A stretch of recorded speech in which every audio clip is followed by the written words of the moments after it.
Assalamualaikum warahmatullahi wabarakatuh. Kami dari kelompok 1 akan menjelaskan tentang prinsip-prinsip PAI yang disusun oleh Ardian Susanto, Asrorul Afwa Al-Abid, Ayudiah Nawaulan. Apa sih prinsip-prinsip PAI? Prinsip-prinsip PAI yaitu permulaan titik awal yang lahir dari hal-hal tertentu. Prinsip dapat juga diartikan asas atau kebenaran yang menjadi pokok dasar berpikir dan bertindak.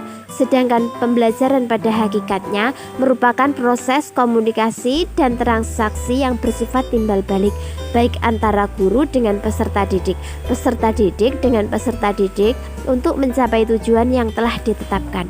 Komunikasi menunjukkan adanya perolehan penguasaan hasil proses atau fungsi belajar bagi peserta didik. Jadi berbicara tentang prinsip-prinsip pembelajaran pendidikan agama Islam itu berarti berbicara tentang asas yang mendasari pelaksanaan pembelajaran. Ada beberapa ulama yang menyebutkan bahwa ajaran Islam itu mempunyai prinsip dasar yang dapat dijadikan landasan dalam aktivitas pembelajaran, yaitu bahwa manusia adalah makhluk Allah. Oleh karena itu, seluruh aktivitas hidup manusia tersebut, kegiatan pembelajaran diletakkan dalam konteks merealisasikan fungsi hidup manusia sebagai makhluk Allah tersebut, yang disebutkan dalam Al-Quran surah Az-Zariyat, Al-Hujurat, An-Nahl sebagai landasan prinsip yang harus menjiwai pendidikan. Beberapa ahli pendidikan, misalnya Ahmad Tafsir dan Abuddin Nata, ketika mengulas prinsip pembelajaran PAI, tampak bahwa ia mengadopsi prinsip pembelajaran dari teori pendidikan. Adapun prinsip pembelajaran yang relatif berlaku umum, yaitu prinsip perhatian dan motivasi, kreativitas, keterlibatan langsung, pengalaman, pengulangan, tantangan, kebalikan, dan penguatan, serta perbedaan individu. Metodologi pembelajaran merupakan ilmu yang tidak dapat berdiri sendiri, tetapi berfungsi untuk membantu dalam proses pembelajaran karena memberikan alternatif yang mengandung unsur-unsur alternatif.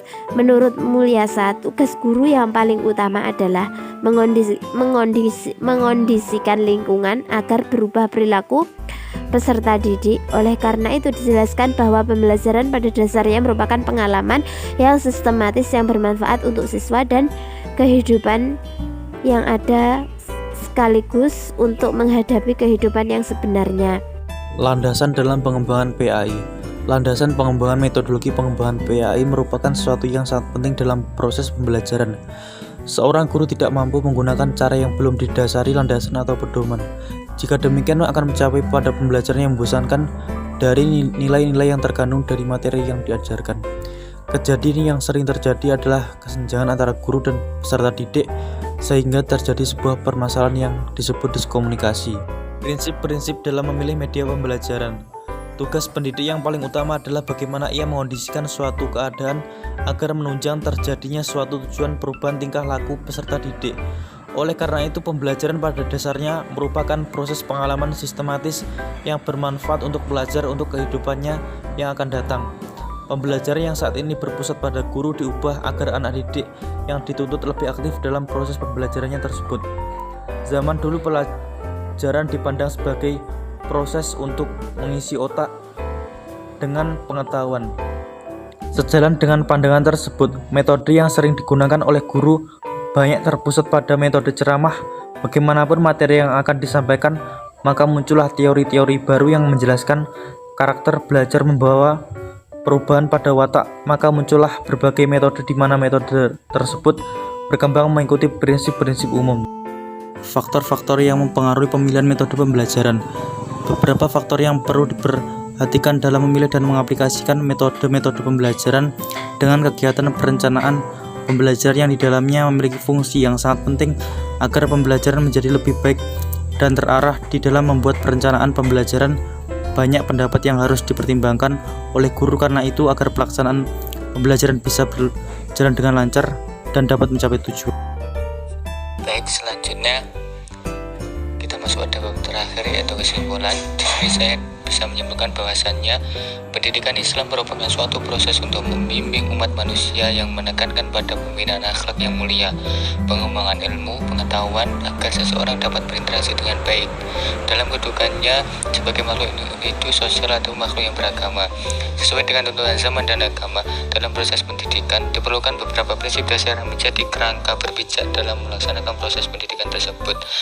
Untuk pendidikan Islam, ada beberapa prinsip yang dapat dijadikan kerangka dasar dalam pelaksanaan proses pendidikan, antara lain yaitu memahami karakteristik manusia, integral dan terpadu, seimbang, universal, dinamis, merupakan proses rububiyah, keagamaan, terbuka, kasih sayang, berkesinambungan, ilmiah, demokrasi, kesederhanaan, jelas tidak ada pertentangan, realisme, menghargai perbedaan, pendidikan yang mengutamakan bawaan akhlak, memperhatikan kesanggupan dan kemampuan individu maupun pembawaan.